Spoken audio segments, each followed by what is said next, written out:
নমস্কার, আমার গল্প কথা আপনাদের স্বাগত জানাই। আজকে শ্রাবণের শেষ সোমবার, তাই আজকে বাড়িতে মাছ মাংস কিছুই তুলিনি। গত সোমবারগুলোতেও আমি তাও ছেলেমেয়েদের মাছ করে দিয়েছিলাম, কিন্তু এই সোমবারটাতে আর করলাম না। তাই আজকে করেছিলাম ভেজ ডাল, ভাত, পেঁপে সিদ্ধ, আলু ভাজা, পাঁপড় ভাজা, টক দই, আর বরকে করে দিয়েছিলাম একটু মিক্স সবজি।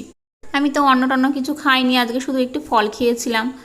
আর দুপুরবেলাতে পুচিরানি স্কুল থেকে চলে এসে স্নান টান হয়ে গেছিলো, আমি ওকে খাওয়াচ্ছিলাম।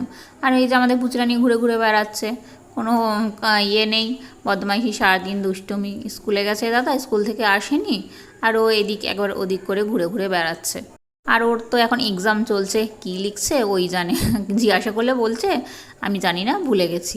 দুপুরবেলাতে খাইয়ে দেয়, ঘুম পাড়িয়ে তারপর আবার বিকেলবেলাতে পড়া আছে। এই যে আমাদের পুচুরানি ঘুমাচ্ছে, দেখো কীরকম করে।